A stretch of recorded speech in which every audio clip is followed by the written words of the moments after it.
welcome back to another episode of Freewheeling, the veterinary business Q&A video show and podcast. We're here at BSAVA. Let's quickly turn around. Can you stand up? We've got the exhibit hall down there, and we are very kindly being hosted by Hills, our friends at Hills Pet Food. We've got this beautiful big display around here, and we are camped out in their booth shooting a few videos for you guys. Now, what I want to talk about today is not a question from you guys, it's a question that I'm posing to you guys, and I'm basing that on a publication by the Royal College of Veterinary Surgeons here in the United Kingdom. The Royal College of Veterinary Surgeons published a document called the Guide to Professional Conduct, and they've recently updated it to include or to update the section on informed consent.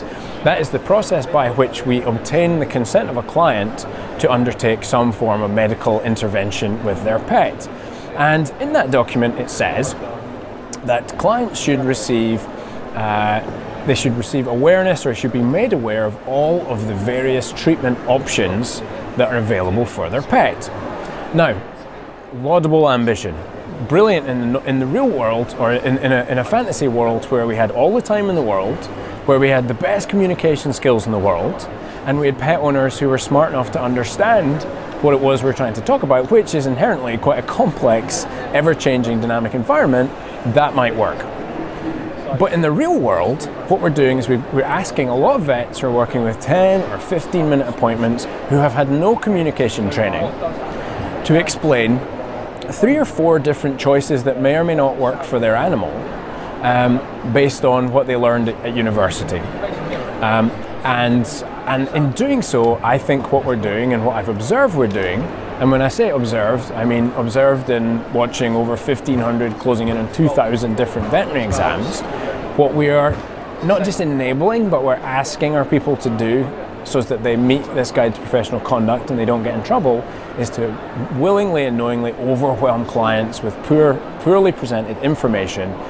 And that leads to decision paralysis, and that leads to things like walkouts from the exam room, leads to miscommunications, leads to unhappy clients, leads to unhappy vets.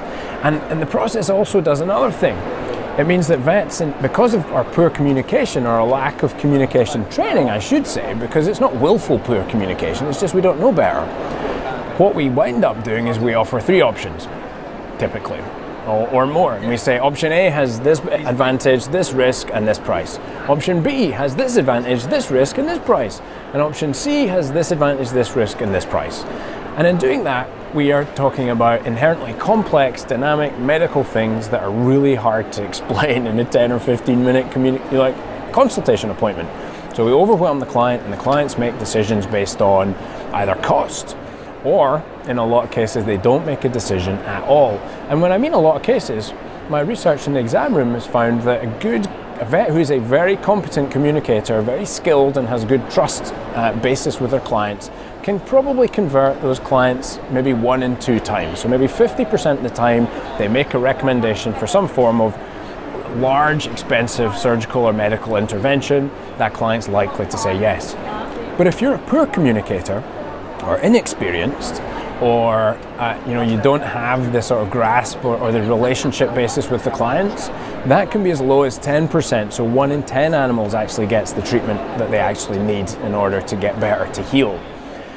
And so I think what we ought to be doing when we're talking about professional conduct, our professional conduct should be about getting animals the treatment and the medicines that they require in order to heal, to get better. And that should take account of best practice communication methods. And I don't think there is a best practice communication method that says we should overwhelm clients with complex information and remove that decision from us, abdicate the responsibility from us onto our clients. And that's what ends up happening when you ask vets to make multiple recommendations to clients for one treatment problem. Here's an alternate view and way of looking at it. You have a single animal with its own unique set of circumstances, physiological, emotional things happening in there. You've got your client with their own unique set of circumstances, also potentially physiological, emotional, financial things happening in there. And you've got a practice in a local environment with its own set of things going on. That is a lot of moving parts. In my view, you should be free to make the best recommendation that animal needs in that moment. And that will vary not based necessarily on evidence-based medicine, but on evidence-based of what the client can afford, the client can handle, the client emotionally, the client can handle physically, and the same thing goes for that animal. You should be able to make a single best recommendation that you think is the best, knowing that client as you do. And you're the only person that can do that. If you do that, you don't overwhelm. And if you don't overwhelm, you're more likely to get an answer in the positive from the client. Now, I'm assuming we behave ethically. The Guide to Professional Conduct kind of covers that already, so I don't think we need to add that in as a subclause here and instruct us to do more. The other thing is that basically in allowing clients to make that decision, we're not removing choice. We're just saying we're not packaging up everything in one bundle and ramming it down people's throats. We're not showing up and throwing up in the exam room and overwhelming. If that client cannot afford or cannot commit emotionally, mentally, physically to that course of action, that's completely fine. Then you should go to plan B or plan C or whatever plan is appropriate for that animal. But that's a part of the conversation you move to next. Inherently, there cannot be 3 optimum treatment options for one animal. That just doesn't make sense, and it's not borne out by effective communication in the exam room.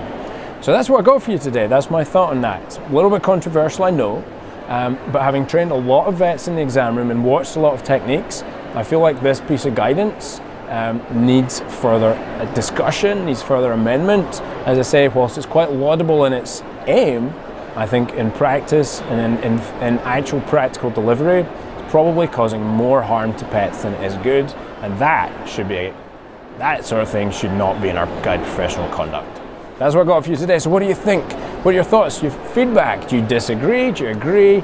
Tell me what you think. It doesn't matter if you're in the UK or not. Communication, these things are principles across all of our lands. So please leave comments, leave feedback, and don't forget to send in your questions for the next episode of Freewheeling. Dr. Dave out. Be safe, be well, be happy.